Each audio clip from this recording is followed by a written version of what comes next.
Muy buenos días, soy Rafael Fernández de Castro, soy el director del Centro de Estudios México-Estados Unidos de la Universidad de California en San Diego, y a nombre del COMEXI, del Universal y de varios periódicos más, El Debate, El Siglo de Coahuila, El Siglo de Durango, El Siglo de Torreón, El Informador, El Imparcial, Frontera, La Crónica y Pulso, les damos la bienvenida a este webinar sobre la reforma energética en México y las implicaciones en la relación México-Estados Unidos.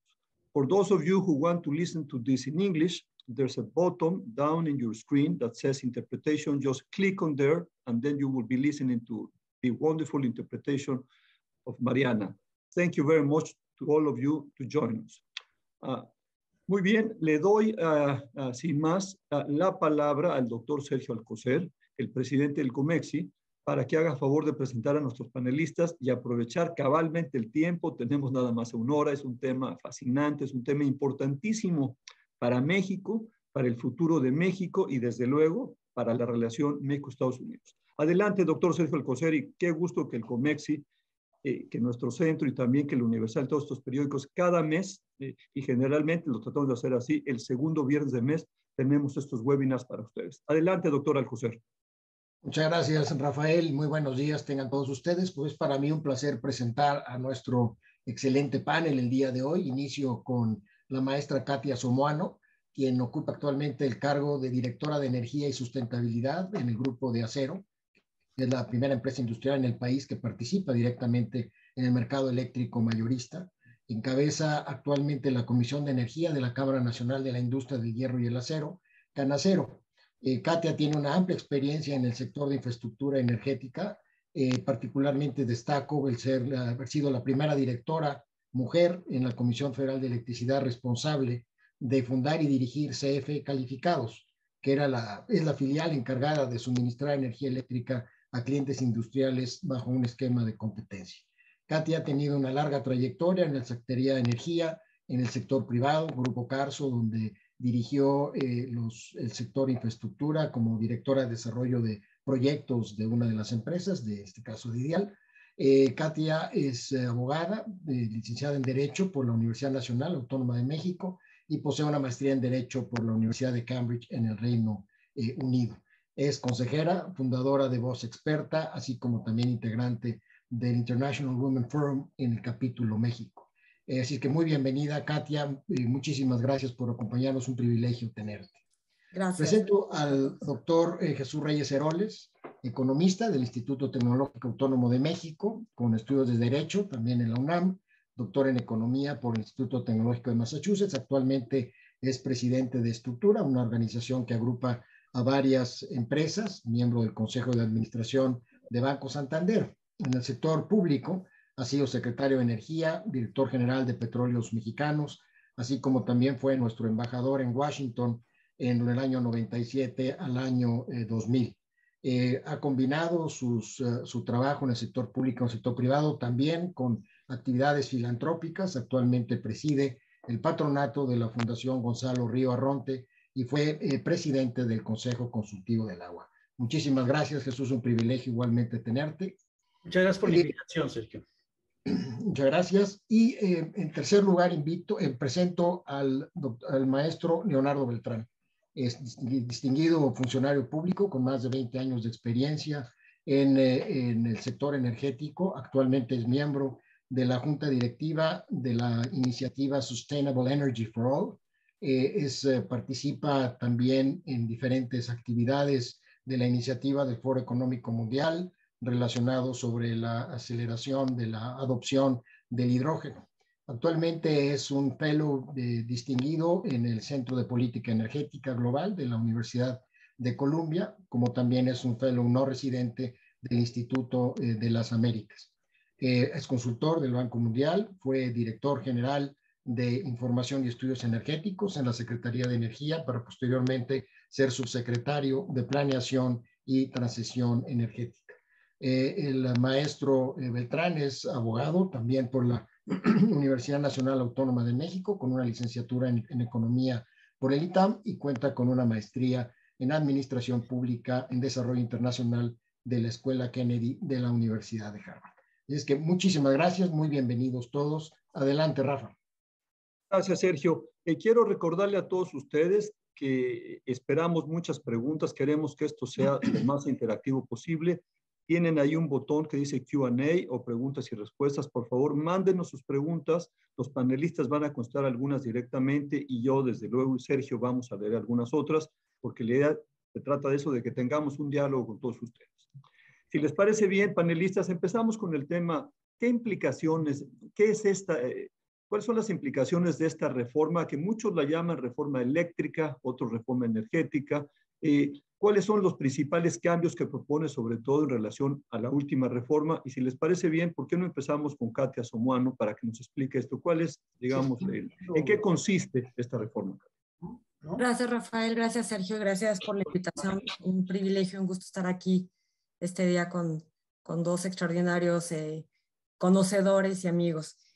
Bueno, pues básicamente creo que la reforma lo que busca, primero me gustaría enfatizar qué busca la reforma. La reforma busca darle o regresarle a la CFE un papel preponderante, particularmente en el tema de generación y consecuentemente en el tema de la comercialización de la energía. Recordemos que la reforma del 2013 abre justamente estas dos actividades, de las 4 actividades que componen la industria eléctrica, que es generación, transmisión, distribución y comercialización, abre los extremos, es decir, abre la generación y abre la comercialización para que el sector privado pueda participar bajo reglas de mercado y un piso parejo en ambas actividades. La consecuencia de esta apertura del mercado a partir del 2014, que es cuando la ley de la industria eléctrica que habilita la participación de los privados ya de manera específica, ha venido desde luego generando que, como en todo mercado, el actor preponderante, que era la CFE, veníamos de un esquema de una actividad estratégica reservada para el Estado, fuera perdiendo participación.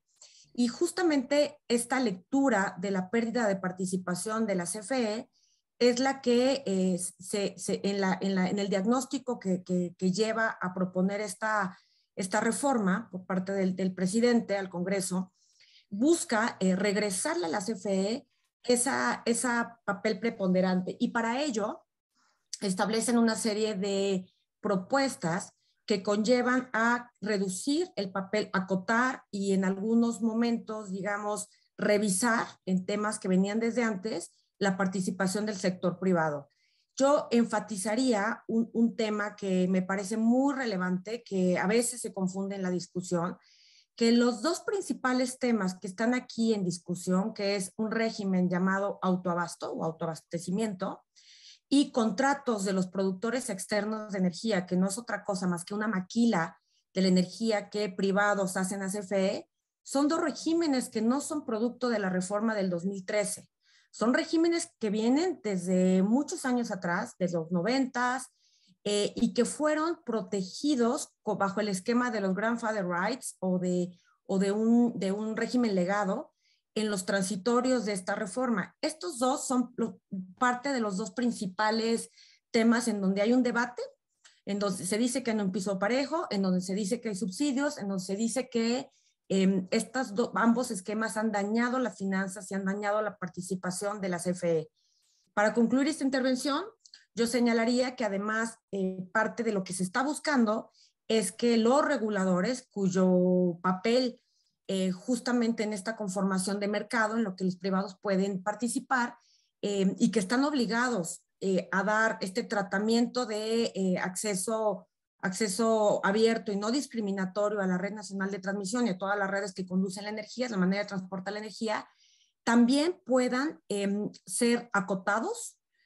Con ello, lo que se busca de fondo es nuevamente darle a la CFE un papel preponderante y acotando la participación de los privados. Gracias, Katia. Seguimos contigo, Leonardo. ¿Qué le agregas al análisis que nos pone sobre la mesa Katia? Pues mil gracias, Rafa, por la invitación, Sergio también por la invitación y por supuesto, igual que Katia, todo un honor y un privilegio el poder estar compartiendo con ustedes, con Katia y con el doctor Riceroles. Mira, yo empezaría, por supuesto, coincido con lo que dijo Katia. Quizás yo haría un par de precisiones. Una, respecto al papel de CFE. Digamos, hoy sigue siendo la empresa preponderante, ¿no? Entonces, probablemente en términos de los datos, pues es el mayor jugador en el mercado, ¿no? Entonces, quizás ahí un poco los mensajes que leemos a partir de la iniciativa de reforma, pues la apreciación es incorrecta, ¿no? CFE hoy es el actor preponderante del mercado, ¿no? Entonces, ese sería el primer punto. El siguiente punto es el piso parejo, como decía Katia. Digamos, el piso parejo es precisamente para que puedas competir en igualdad de circunstancias. Y hoy los reguladores no están permitiendo que haya una competencia o un piso parejo. Al limitar, por ejemplo, el otorgamiento de permisos para nuevos actores en la operación de este mercado. Entonces, esos serían los dos elementos principales de cuál es el status quo y por qué la iniciativa, pues en realidad no estaría contribuyendo a consolidar esa preponderancia, puesto que hoy no está sufriendo un riesgo. Y lo otro es que, dado que es el actor preponderante, no requiere impulso adicional para poder competir en un mercado donde es el que controla el sistema. Quizás el siguiente punto, yo diría, y un poco viendo una de las preguntas en el chat, si quisiéramos fortalecer a la Comisión Federal de Electricidad, sin duda una oportunidad sería democratizándola. Y esa democratización pasaría por que México pueda ser parte de las decisiones de la empresa. Entonces, que como mexicanos pudiéramos obtener una participación en la Comisión Federal de Electricidad. Entonces, de esa manera gozamos directamente de los beneficios que puede tener el tener una empresa estatal y no solamente delegar en las decisiones a un consejo de administración donde esté representado digamos, los depositarios del mandato que tenemos como pueblo, ¿no? Entonces, creo que una manera extraordinaria sería esa democratización de la Comisión Federal de Electricidad para que todos podamos gozar de los beneficios de una empresa fuerte. Esto permitiría, una, por supuesto, mayor transparencia, dos, una capitalización o acceso a una bolsa de recursos que hoy pues son limitados para la Comisión Federal de Electricidad. Y tercero, el elemento adicional sería permitir, por supuesto, que se pueda asociar con otros actores en el mercado. Sin duda, el desarrollo de la Comisión Federal de Electricidad ha sido extraordinario. No hay un actor que conozca mejor México en toda la extensión de la palabra. Entonces, cualquier actor que esté ingresando al mercado, sin duda se beneficiaría de ese conocimiento, de la experiencia en el campo que tiene la Comisión Federal de Electricidad. Pero al mismo tiempo, la Comisión se podría beneficiar de las prácticas que tienen otras empresas en términos de la gestión de los recursos humanos, en términos de la tecnología, en términos de experiencia en otros mercados que puedan informar las decisiones para tomar una decisión A o B de acuerdo con algún reto que se presente en México. Entonces, yo creo que la democratización de Comisión Federal de Electricidad sería un elemento que sin duda consolidaría a la empresa del Estado y esto, por supuesto, tendría beneficios no solamente para la empresa, sino para todos nosotros. Gracias, Leonardo. Pasamos contigo, Jesús Reyes Heroles. ¿Qué nos agregas? Y preguntarte abiertamente, ¿qué sientes que podría ser lo mejor de esta reforma propuesta o bien lo más dañino, Jesús?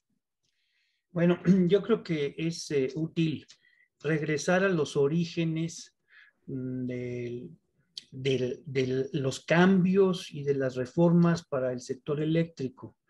Cuando a mediados de los 90 básicamente se estaba analizando el futuro del país y de la economía mexicana, con la próxima entrada entonces del Tratado de Libre Comercio con Estados Unidos y Canadá, pues se identificaron obviamente cuellos de botella importantes para un rápido crecimiento económico, que era lo que se buscaba con todos esos cambios, en particular con NAFTA.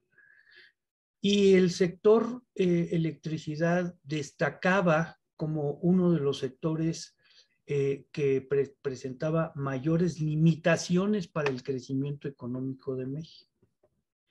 ¿Y de dónde derivaban esas limitaciones? Bueno, pues de las capacidades, bueno, de la estructura organizacional del sector eléctrico, centrado alrededor de una sola empresa básicamente monopólica, la CFE, y lo que eso implicaba en términos de disponibilidad de recursos para poder hacer las inversiones necesarias para que el sector electricidad pudiera crecer a la velocidad que necesitaba el país, que se proyectaba que necesitaba el país. Esa motivación sigue siendo, había también un segundo capítulo de motivaciones, tenía que ver con el tema de competencia, o sea, precisamente por la naturaleza monopólica de la Comisión Federal, pues la verdad de las cosas es que los servicios de las CFE tenían todas las características de los servicios de un monopolio de Estado, pero un monopolio. Entonces, esa falta de recursos solo la podía resolver el que entraran recursos de los particulares. Y para que entraran recursos de los particulares había que modificar esas reglas de operación del sector de suerte tal que los particulares encontraran esquemas, incentivos y certidumbre jurídica y operativa para poder entrar en ese ejercicio. Eso no ha cambiado.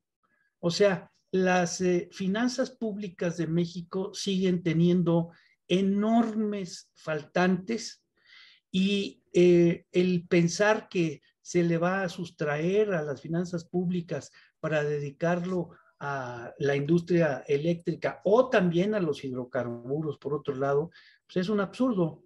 Es un absurdo porque en esas dos actividades hay particulares que si se dan las reglas adecuadas y se hace una política correcta, pueden participar y entonces esos recursos se pueden utilizar pues, para aumentar realmente la oferta de bienes públicos, que es el mandato de todo gobierno, ¿no? Entonces, seguimos en el mismo punto, los móviles siguen ahí. Yo no me puse, ahorita entré un poco aquí de 20,000 pies, pero podemos bajarlo porque podemos bajarlo al nivel que ustedes quieran, pero no olvidemos cuál es el móvil de todo esto, porque a dónde queremos ir, digamos, o a dónde queríamos ir con la reforma correspondiente, ¿no? Gracias, Jesús. Sergio, ahorita hay muchas preguntas. Por ejemplo, Víctor Villaplana pregunta si sigue, ¿dónde está la CRE, la Comisión Reguladora de Energía? Y hay otra pregunta, o hay varias preguntas, como la de David Miguel Valdés, que habla sobre, ¿está funcionando el foro parlamentario? Yo quisiera que entráramos a ese tema, es decir, claramente hay un debate en México, hay un debate parlamentario, claramente la industria está metida en un debate. Entonces, digamos, ¿cómo está la parte parlamentaria? ¿Qué puede salir de esto? Porque evidentemente esta no es una reforma que pasó de noche y que la aprobó el Congreso inmediatamente. No tiene los votos en el Congreso el presidente para poder aprobarla, digamos, al vapor. Entonces, si podemos hablar un poco del debate y si pueden mirar ya las preguntas. ¿Qué más agregamos de las preguntas, Sergio? Yo creo que hay una pregunta muy interesante que valdría la pena que nos ayudaran a abordar, que es ¿cuál es el estado real de las finanzas de CFE? ¿Es una empresa financieramente viable? ¿Y cuál es el comentario frente a un primer bono sustentable por 1.750 millones de dólares que fue colocado hace un par de días, que nos plantea un espectador anónimo? Y nos están preguntando, Leonardo, ¿en qué consiste? Y te vería que fueras breve en eso, la democratización de la CFE. ¿Quién quiere empezar? ¿Quieres tú, Katia? Adelante. Sí, claro. Bueno, pues muchas gracias por ambas preguntas muy interesantes. Bueno, la primera es que yo celebro que se estén llevando a cabo estos foros. Ya vamos en la tercera semana y hemos visto pasar mucha gente con diferentes niveles de expertise. Recordemos que el tema de la energía eléctrica es un tema muy complejo. Los mercados eléctricos son de los mercados o son de los sistemas más complejos simplemente porque la energía la consumimos mientras se está generando. Entonces, esto de suyo tiene una complejidad que es difícil, digamos, poder tener una explicación. Hay muchísimos factores que intervienen en este tipo de análisis y celebro que se estén dando los espacios. Lo que yo no celebro es que el formato del Parlamento obligue a tomar una posición a favor o en contra. Habemos muchos mexicanos que lo que queremos es tener energía competitiva, tener energía disponible y tener energía limpia. ¿Cuáles son los medios?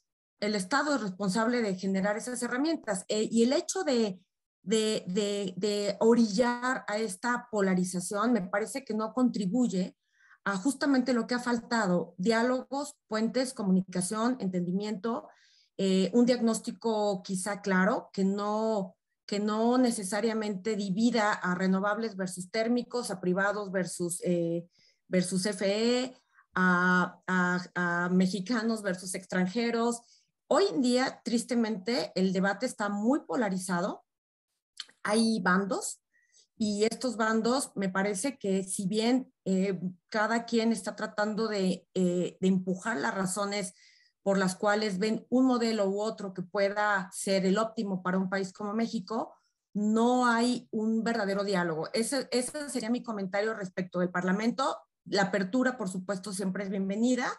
Y simplemente este es un tema. Respecto del asunto de las finanzas de CFE, pues este es un tema que viene de larga data. Yo tuve el privilegio de estar casi 6 años en CFE y siempre existía esta tensión y mucho más desde en el pasado de cuáles eran los recursos o que la Secretaría de Hacienda en su momento le destinaba a CFE, no para inversión, no para mantenimientos, simplemente el concepto por el cual Hacienda le debería de regresar a la CFE el subsidio. Las tarifas eléctricas no necesariamente, tradicionalmente por muchos años, han podido recuperar el costo verdadero, un costo, digamos, amplio, pues la CFE tiene costos operativos altísimos y no podía recuperar esos costos a través de una tarifa regular, en ese momento fijada por Hacienda o fijada por la Comisión Reguladora de Energía. Y el faltante se traduce en un subsidio. Es un subsidio que va directamente para los consumidores de bajo consumo, los residentes, y para ciertos sectores como el sector agrícola. Y ese subsidio, que podía ir entre 70,000, 100,000 millones de pesos al año, no llegaba a la CFE. Y esto fue generando un hoyo en las finanzas importante que se ha tenido que venir supliendo a partir del patrimonio de la CFE por años. O en los últimos años, y esto es algo que hay que reconocer a la actual administración, sí han transferido recursos para este subsidio. El problema es que si no modernizamos la planta y no hay un verdadero esfuerzo para eficientar la manera en que la energía se produce, pues no habrá dinero que alcance, porque el subsidio cada vez tendrá que ser mayor o las finanzas tendrán que ser repercutidas en el balance de la propia CFE, o el peor escenario del cual se habla mucho, tendrán que ser trasladadas al usuario final, es decir, podían llegar a encarecer las tarifas. Entonces, sí es un tema muy delicado que pasa por los requerimientos de inversión. Les doy un dato nada más. Según el PRODECEN, que es el mecanismo de planeación oficial que elabora la propia Secretaría de Energía con datos de esta misma administración de hace 2 años, en los próximos 15 años, solamente para el concepto de generación, de las 4 actividades que decíamos, solamente para poner plantas se requieren 1.6 billones de pesos. Entonces, es un dineral. Si a esto hay que sumarle lo que se requiere en transmisión, son 300 millones adicionales. La verdad es que son números que se dicen fácil, pero que las finanzas públicas pues podrían estarse dedicando a otros temas que seguramente son más apremiantes para todos los mexicanos. Entonces, hasta aquí dejaría mi comentario, Rafael. Gracias, Katia, muy claro. Adelante, por favor, Leonardo. Gracias, Rafa. Y coincido plenamente con Katia. Yo creo que el mundo es mucho más que blanco o negro, ¿no? En relación con las posturas que tienes que reflejar respecto de la reforma. Y quizás respondiendo rápidamente en esa democratización, pues es precisamente que todos podamos ser parte de esta gran empresa, ¿no? Y hay diferentes mecanismos. Normalmente, por ejemplo, la Bolsa Mexicana de Valores permite que puedas invertir en cualquier empresa que quiere otorgar un porcentaje de su participación al mercado. Entonces, hay ejemplos que han sido muy exitosos y, por ejemplo, Colombia, hace algunos años, a su empresa estatal, Ecopetrol, otorgó 10% de participación accionaria para el público en general. Y esa es una gran manera de poder acceder a capital que te permite, pues generar el financiamiento requerido. 2, que el pueblo tenga una toma de decisiones y se apropie de la empresa directamente y no solo indirectamente. Y bueno, evidentemente algunos otros beneficios en términos de transparencia y acceso a otro tipo de mercados. En relación con la pregunta sobre el bono verde, sin duda hay precios a los que se puede acceder a financiamiento, pero finalmente si observas en el momento en que la empresa estatal participa en el mercado, quizás habría que compararlo con el financiamiento o el costo de ese financiamiento que puede tener en otro momento si pudiera asociarse, si pudiera utilizar proyectos de energía limpia, si pudiera, por ejemplo, en sus condiciones laborales, poder flexibilizar esos mecanismos. Recientemente salió pues, las nuevas condiciones laborales para el sindicato de la Comisión Federal de Electricidad y esas condiciones pues regresaron algunos mecanismos y medidas que habían logrado impulsar la sustentabilidad financiera de la empresa a un entorno donde hoy evidentemente el costo que tiene es inviable, ¿no? Entonces, quizás hablar de una colocación exitosa de un bono sustentable, digamos, el objetivo se consiguió, obtener financiamiento y en esa categoría, pero el elemento principal es el costo de ese financiamiento que, digamos, día con día va a seguir siendo mayor, puesto que el costo operativo de la empresa es mayor, el costo de los diferentes activos que tiene, no solamente en términos financieros, sino en términos ambientales, va a seguir siendo mayor por la utilización de los diferentes combustibles y evidentemente esa falta de poder competir lo que hace pues es limitar las decisiones que permitan incorporar nueva tecnología o incorporar nuevos modelos de negocio. Gracias, Leonardo. Jesús, ¿tú crees que este foro parlamentario puede dar una mejor reforma? ¿Puede, digamos, ser pues realmente una forma de debate que refine las cosas y que permita a los jugadores privados, a la industria, pues poner sus intereses ahí? Mira, yo lamentablemente soy escéptico de estos foros por lo que hemos visto en el pasado. para comenzar, hubo un debate sobre la reforma energética que trajo a la mesa los principales asuntos. Ustedes recordarán, la organizó el Senado de la República, siendo el presidente de la Comisión de Energía el senador Francisco Labastida Ochoa, y comenzó pensando que iban a ser unas cuantas semanas y se extendió por meses. ¿Por qué? Para que todos los que tuvieran algo que decir y quisieran decirlo, pudieran participar en eso. Y eso fue lo que sucedió. Entonces, es muy difícil escuchar nuevos argumentos que no hayan estado en aquella cosa. Más bien es un refrito de lo que se discutió y platicó en aquella ocasión. Y bueno, a mí lo que más me sorprende de los foros que van hasta ahora es la, digamos, relativa falta de argumentación, de análisis financiero, o sea, financiero de finanzas públicas. O sea, yo no sé cuál es porque la posición de la Secretaría de Hacienda básicamente es lo que diga el presidente, ¿no? Entonces, pues lo que dice quiere el presidente es pues, lo que ya sabemos, lo que está en la proteger a CFE y a Petróleos Mexicanos y hacerlos que sean los ejes mayoritarios dentro del sector. Entonces, eso es lo que más me preocupa, Katia, pero no tanto los temas técnicos, cuántas horas se ha dedicado para, digamos, explicar y analizar los efectos del despacho.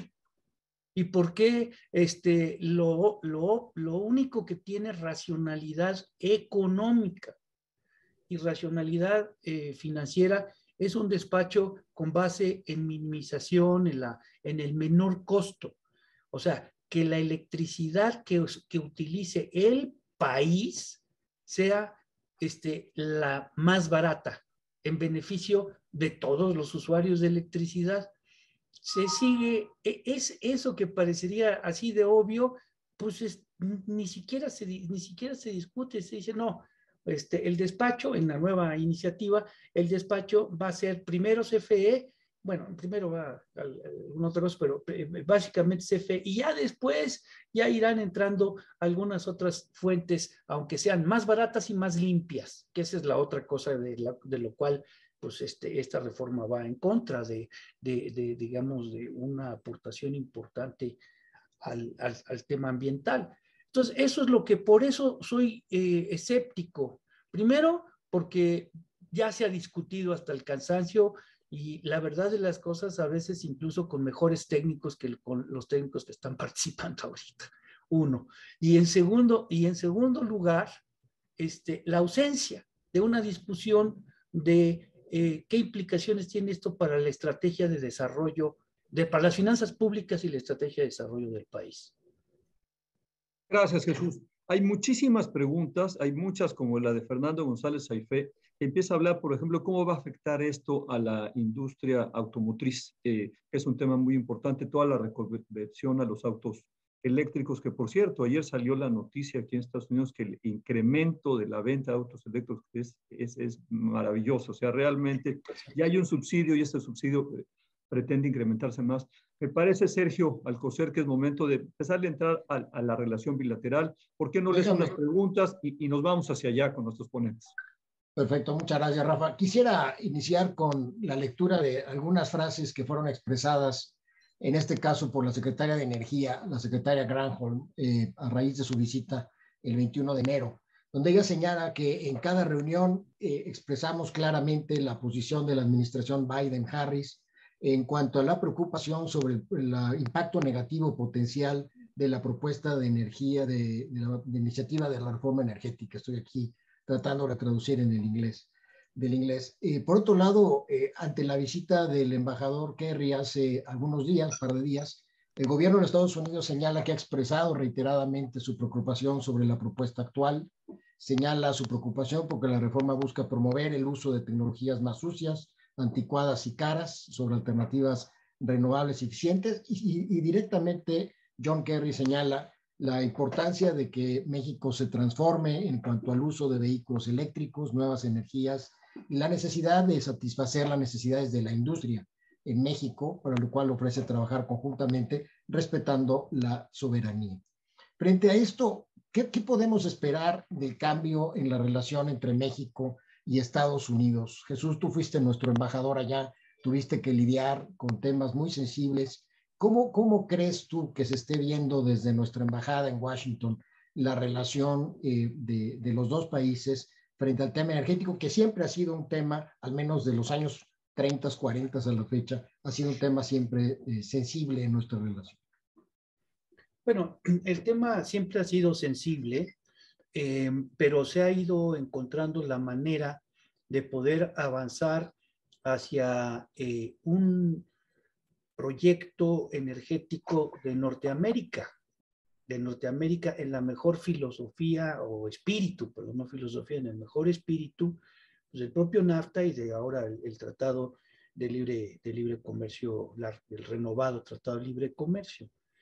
Entonces, esa sensibilidad es algo que los Estados Unidos han sabido reconocer, entender y acomodar en el pasado, y los mexicanos hemos ido poco a poco avanzando en también entender nuestra posición respecto a eso, nuestras sensibilidades y qué es lo que realmente, dónde está la raya, la verdadera raya de la sensibilidad de México.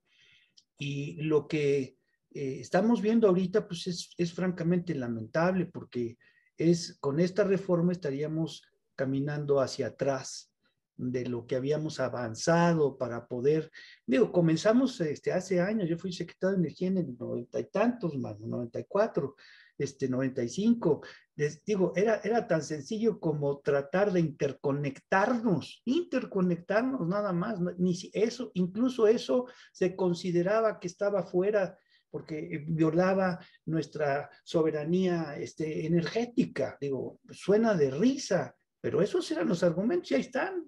Hay que ver nada más la discusión de aquella época. Entonces, hemos venido caminando de manera muy importante, el país también, en abrir espacios y en encontrar cómo poder cooperar, cómo beneficiarse de la vecindad con los Estados Unidos en materia energética, que es realmente un privilegio poder estar aquí y tener el acceso a los recursos energéticos que tienen los Estados Unidos, y últimamente y de manera preponderante cómo avanzar en energías, en la transición energética. O sea, realmente cómo contribuir a un sistema más limpio, de energía más limpia, pues por nosotros, por nuestros hijos y por todo el resto de los seres humanos, ¿no? Entonces, en ese sentido también se había caminado. Bueno, Leonardo fue en ese sentido actor importante para ir incorporando nuevas tecnologías y nuevos proyectos, realidades, plantas, licitaciones y otras cosas, precisamente para ir tomando más energía limpia y tomando menos energía fósil. Entonces, pues caminamos para atrás, Sergio. Ese es realmente lo que estamos, y al hacerlo, un último comentario, que nada más lo dejo sobre la mesa. Al hacerlo, hemos llevado, hemos creado un riesgo importante de mayores fricciones en la relación bilateral.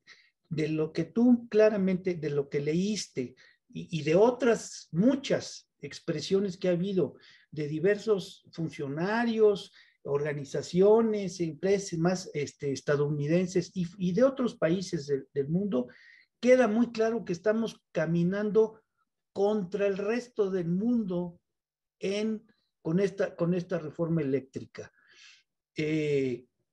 Que no debemos sentirnos precisamente orgullosos, sino más bien la pregunta es si en qué momento nos vamos a dar un frentazo realmente fuerte, que no creo que tarde mucho, pero Y ahí es donde está el tema de que es más que un irritante en la relación bilateral. Y lo peor de todo es que es un irritante absurdo e innecesario y absurdo.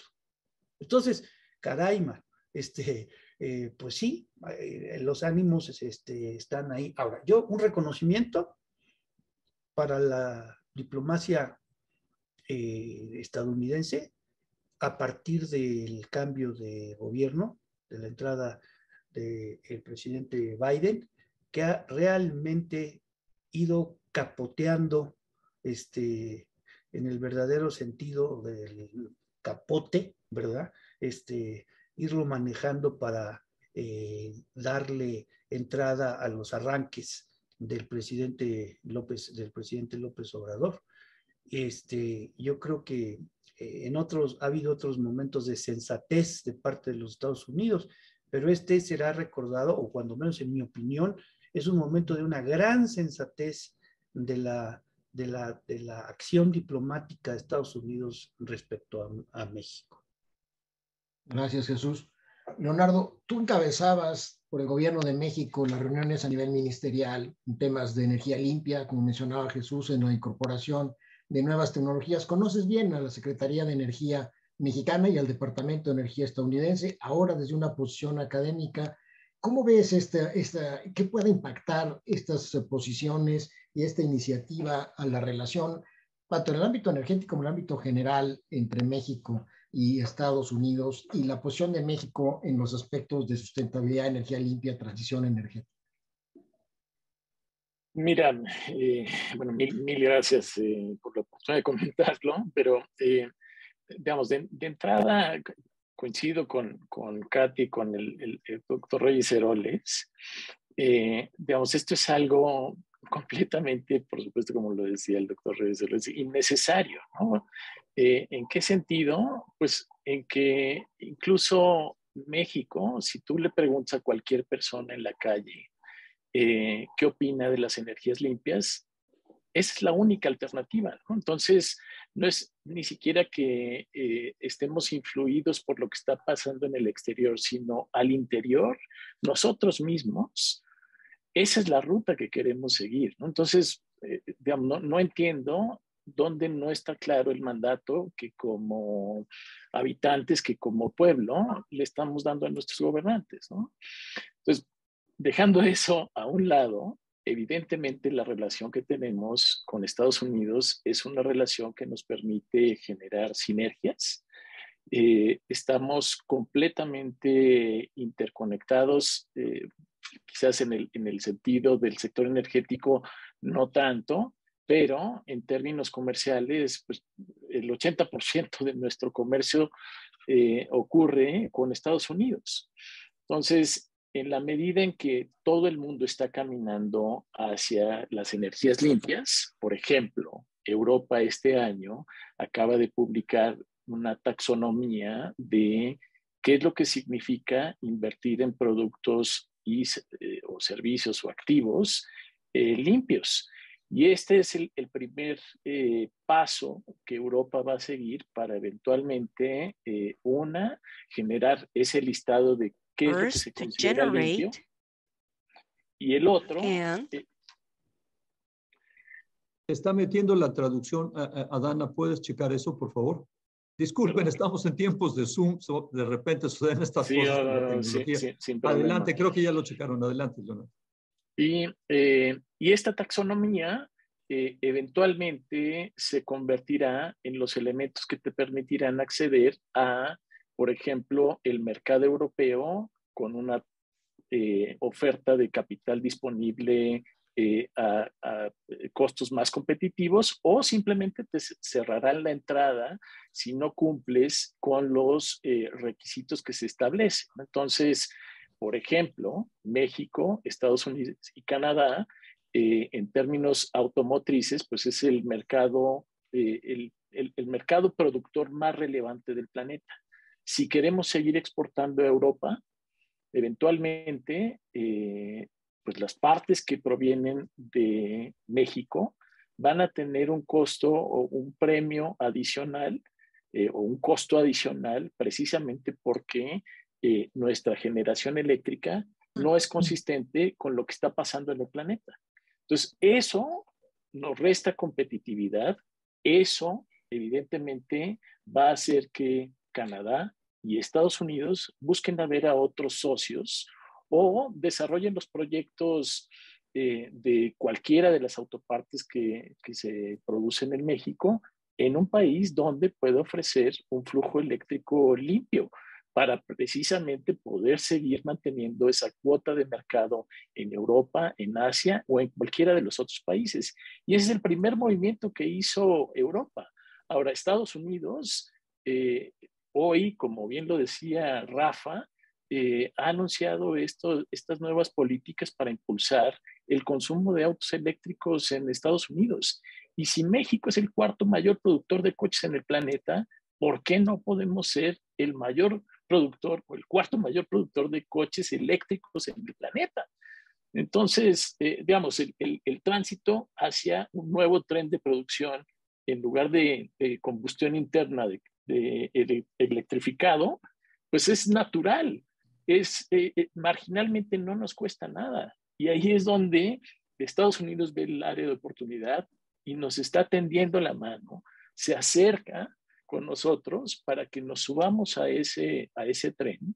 Claro, tenemos esas interconexiones y lo que estamos haciendo es simplemente darnos la media vuelta y alejarnos de un trato extraordinario que nos podría ayudar en términos de desarrollo económico, en términos de crecimiento, en términos de sustentabilidad y en términos de política pública. Gracias, Leonardo. Katia, tú trabajas en el sector acerero, que es junto con el sector de la industria del cemento, dos de las industrias que más energía consumen en el mundo y, por supuesto, en México. Son además dos puntales de la industria de la construcción, sector que contribuye a la economía mexicana entre el 8 y el 10% del Producto Interno Bruto, que es probablemente el sector de la economía que más empleos genera por sus propias características. Al mismo tiempo, trabajas en una empresa que exporta y que compite con empresas en Norteamérica y en el mundo. ¿Qué implicaría o qué está implicando esto para un sector como el tuyo frente a la competitividad en América del Norte, frente a una competitividad en otras regiones, la India, China, por supuesto? Y sobre todo esto, si nos puedes explicar cómo se traduce a un consumidor, cualquier consumidor en México. Porque hablar de la competitividad en general es un concepto que los economistas lo entienden muy bien, pero yo quisiera preguntarle cómo le hacemos para explicarle esto al chofer de un taxi, al dueño de una carnicería, a una persona que trabaja en una papelería, que no va a exportar acero, no tiene contacto con el cemento, pero que al final de cuentas sí le va a impactar. ¿Cómo lo explica? Muchas gracias, Sergio, porque justamente, y veía algunas de las preguntas, entre ellas las de mi amigo Fernando González Aife, justamente que está relacionado con esto que explicaba Leonardo. Ya no es un tema solamente de competitividad, que sería suficientemente importante desde el punto de vista de precios para poder seguir con una planta industrial en México que capture todos los beneficios de una posición geográfica envidiable como la que nosotros tenemos, con acceso al mercado más grande del mundo, que implica costos logísticos mucho menores que cualquier otro exportador. Evidentemente, el mundo cambió, las reglas cambiaron y tenemos que jugar con ellas, en el sentido de que no solamente ya, Leonardo lo hablaba muy bien, existe esta tendencia, que es una tendencia irreversible, de imponer aranceles o algún tipo de mecanismo de compensación para justamente incentivar la descarbonización. En Europa ya están, en Europa ya funcionan, hay mercados regulados. Estados Unidos todavía está tratando de implementar algunos de estos mercados a nivel nacional, no, pero ustedes saben que ya hubo en el pasado una iniciativa en tiempos del presidente Obama que al final de cuentas no prosperó, pero que está ahí y hacia allá vamos. ¿Qué implica para una empresa mexicana exportadora? Pues implica debatirse entre poder seguir participando en mercados internacionales y no. Voy a dar una referencia. En México, una tarifa industrial promedio, estoy hablando de la tarifa regulada SFE, puede andar como por los 100, 109, 110 dólares más o menos. En Estados Unidos, en Texas, por ejemplo, estamos hablando de 70 dólares por megawatt hora. O sea, hay un diferencial importantísimo de suyo, que hace que nosotros como exportadores o como industria tengamos que estar siempre tratando de ser eficientes. Ahora, si a esto le sumamos los requisitos que tenemos para poder seguir participando en los mercados, no solamente ante la amenaza de, digamos, de estos impuestos o bonos, como se les quieran llamar, sino también hay un tema de preferencias comerciales. Ya estamos empezando a ver que como parte de toda la cadena de suministro se necesita rastrear cuál es el footprint de los procesos industriales.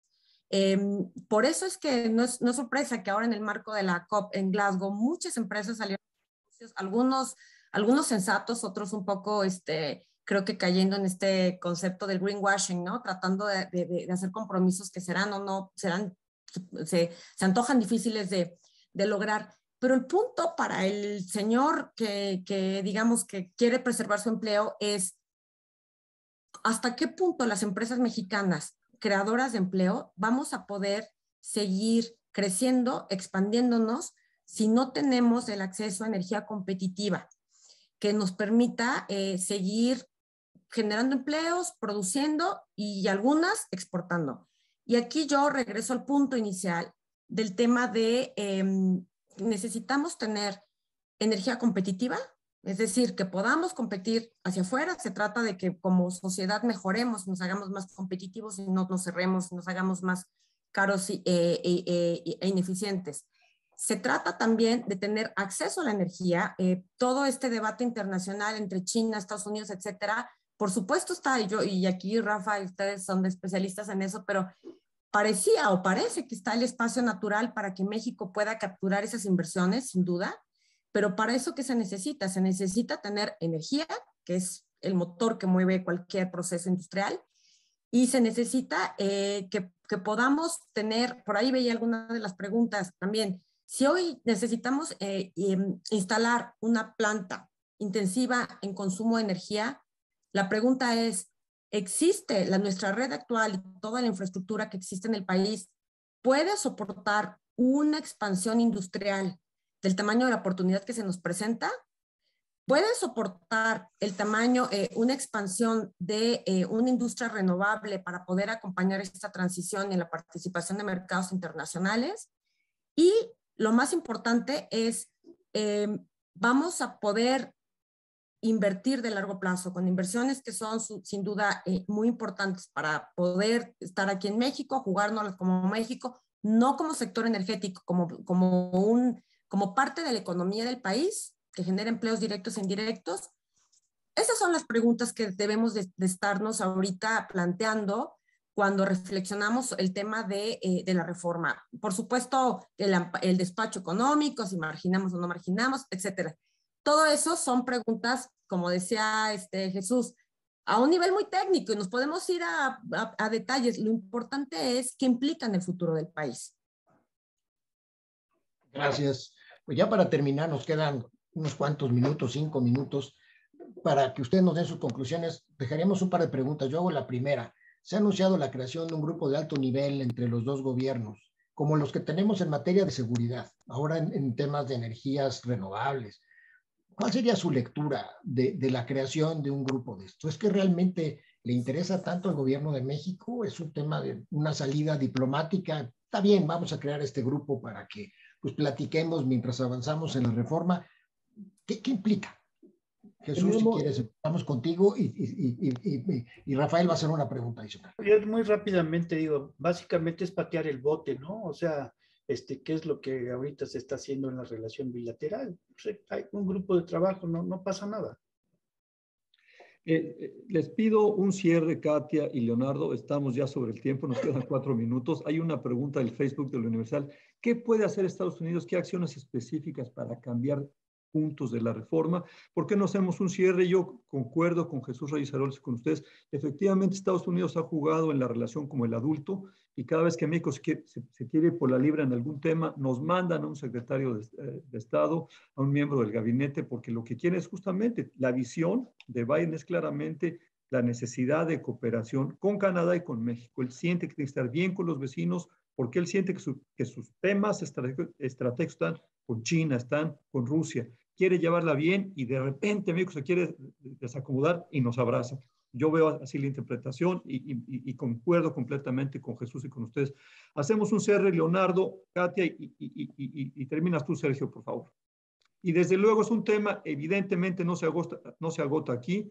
El Universal y sus diarios, El Debate, El Siglo de Coahuila, El Siglo de Durango, El Siglo de Torreón, El Informador, El Imparcial, Frontera, La Crónica y Pulso. Vamos a seguir insistiendo en este tema que evidentemente es de la mayor importancia no solamente para México, sino también para la relación bilateral. Adelante, Katia, Leonardo, y cierras tú, Sergio. Pues muy brevemente, yo creo que no soy yo especialista en la relación México-Estados Unidos, pero me parece un tema de sentido común que lo que el presidente Biden seguramente está tratando de impulsar es una región, una integración regional próspera que pueda beneficiarse de las complementariedades y el tema, evidentemente, estamos ahí, estamos entrelazados. Yo, por el lado de México, nosotros durante los últimos años nos hemos beneficiado del shale gas, que es el gas más barato del mundo, a través de una red de infraestructura que se construyó. Estamos ahí, tenemos muchas posibilidades de poder avanzar juntos en la integración y, por supuesto, la cruzada que en este momento el presidente Biden y Kerry tienen de poder ayudar a esta transición energética en el mundo, me parece que son los dos temas claves que deben leerse o que supongo se estarán leyendo dentro de todos estos esfuerzos de poder mover la relación hacia allá. Yo creo que es el camino para seguirlo. No es suma cero, no implica que uno le quite al otro, sino que podamos avanzar de manera conjunta. Y es la lectura que yo tendría de esto, Rafael. Aprovecho para despedirme y agradecerles a todos. Gracias, Katia. Leonardo. Mil gracias. Coincido. Quizás los otros elementos, digamos, de este círculo virtuoso que propone Estados Unidos con México es la posibilidad de poder estar trabajando con el mercado de conocimiento más relevante del planeta. México podría beneficiarse del desarrollo de tecnología, de fortalecer las capacidades de investigación y desarrollo de nuestras universidades, de nuestros centros de investigación, precisamente para poder trabajar en esfuerzos conjuntos que permitan reducir el costo de transporte, que permitan reducir la huella ambiental de los productos que ofrecemos, que permitan ser mucho más competitivos. Entonces, quizás es cierto, para poder tener una producción competitiva se requiere energía permanente, disponible, pero no solamente disponible y permanente, sino ahora necesitas energía sustentable. Y con esta propuesta de reforma energética vas a limitar el poder desarrollar energía sustentable. Gracias por la invitación. Gracias, Leonardo. Adelante, Sergio. Pues muchas gracias a nuestros tres panelistas. Creo que nos han dejado pues una visión muy clara, sobre todo pues documentando, en algunos casos con datos, con argumentos sólidos, cuáles son las ventajas, desventajas, riesgos que se tienen por parte de esta iniciativa y sobre todo frente a la relación de México-Estados Unidos, que es el motivo de estos webinarios. Como bien decía el doctor Rafael Fernández de Castro, seguiremos tratando este tema. Creo que es importante invitar y conocer el punto de vista de las autoridades gubernamentales de México y que nos presenten sus argumentos y podamos, pues, entre todos ir construyendo pues un juicio alrededor de lo que se nos está planteando, que como bien se mencionaba, pues es crítico, no para nosotros, sino para las generaciones que nos sucederán. Muchísimas gracias de nuevo a ustedes tres, Katia, Leonardo, Jesús y Rafael. Muchas gracias de nuevo. Nos vemos aquí en un mes. Nos vemos en un mes. Un abrazo para los panelistas, para ti, Katia, y gracias a todos por acompañarnos. Nos vemos en un mes y vamos a estar muy al pendiente. Vamos a tener la grabación de este webinar en nuestros sitios, así que por ahí lo tendrán. Muchas gracias a todos. Gracias a todos. Gracias. Buen día.